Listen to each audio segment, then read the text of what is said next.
see. Now I'm centered.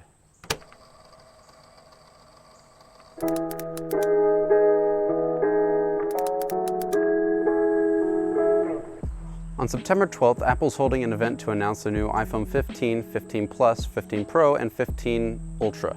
Yes, Ultra. As well as the new MacBooks, the new Apple Watches, and more. So in today's video, I'm going to go over all the predicted releases from Apple this year, as well as all the features you can expect. I'll start with why you're here. The iPhone 15 and 15 Plus are rumored to be getting the Dynamic Island, which until now was exclusive to the iPhone Pro. They're also supposed to be getting a frosted back glass panel like the Pros have had since the iPhone 11.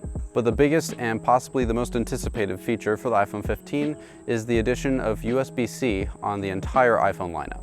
The USB-C standard was published in 2014, and Apple was pretty quick to adopt its Thunderbolt variant to the MacBooks in 2016. It's since become the standard for charging pretty much all portable devices, and Apple's even added it to their iPads and to the Mac Pro and iMac. And because of that, the world has greatly anticipated seeing Apple finally ditch their 11-year-old Lightning standard in favor of USB-C. Pretty much every single year, every time the leak cycle starts for the next iPhone, there's always someone been saying that this is the year that they're going to add USB-C to the iPhone. But this year is very different because the European Union has mandated that by 2025, all portable devices that can charge by a cord must be switched to USB-C. The fact that it makes an exception for any device that cannot charge by a cord has made some people think that Apple will release a portless version of the iPhone, which will only be able to charge with MagSafe. And although it's not completely impossible that Apple will make a portless version of the iPhone, it's pretty unlikely because we've seen some images that were leaked by these users on X, which appear to indicate that Apple is in fact entering the mass production stage for the USB-C iPhones. We even have these images of the new braided and color matched cables that are supposed to be shipping with every new iPhone this year. Now on this previous image, you might notice that the port that's on the top, which says PM, which we can assume means Pro Max, looks a bit bigger than the ones for the regular 14 and 14 Plus. I think that that's because the USB-C on the Pro and Pro Max are actually going to have the Thunderbolt standard,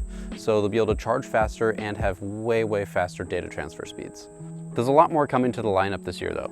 The iPhone 15 Pro Max is supposed to be getting a titanium chassis as well as an action button that'll be completely customizable, which sounds a lot like the Apple Watch Ultra, which makes you think they might just call this one the Ultra and finally retire the Pro Max name, which wasn't great to begin with. We actually have this leaked image of one of Apple's prototype cases for the Pro Max or the Ultra, which does show that instead of the mute switch, it's got a different button right there, which would be the action button. There's been some debate as to how much customization Apple will give you on the action button, but if it can activate any Siri shortcut, that's pretty much limitless potential. There's also rumors that the zoom lens might get upgraded to a periscope lens this year, which is where there's a very long telephoto zoom lens that's sideways in the phone with a mirror to point it forward, which can let you get up to 10 times optical zoom or more. It'd pretty much be the same thing Samsung has had since the S20 Ultra, but maybe a little more refined. There's also a couple of rumors floating around about a new iPhone SE 4. Some are saying it might have the chassis of a 12 mini or of the 10R. I don't think that's going to come out this year. Most likely they're going to save that for 2025.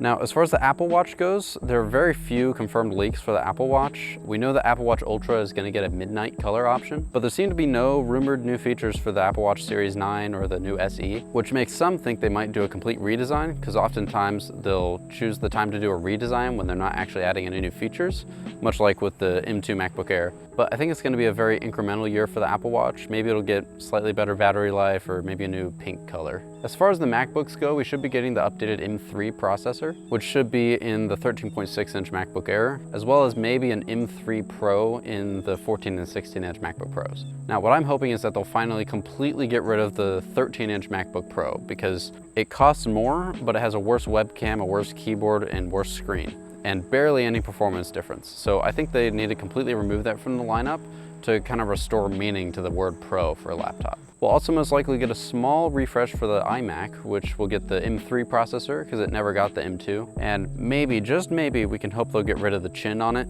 I don't think they will though. Lastly, we might get some kind of mention of the Apple Vision Pro and when it'll be available. Most likely though, they probably won't mention it for this keynote, and then it won't become available until maybe April of 2025.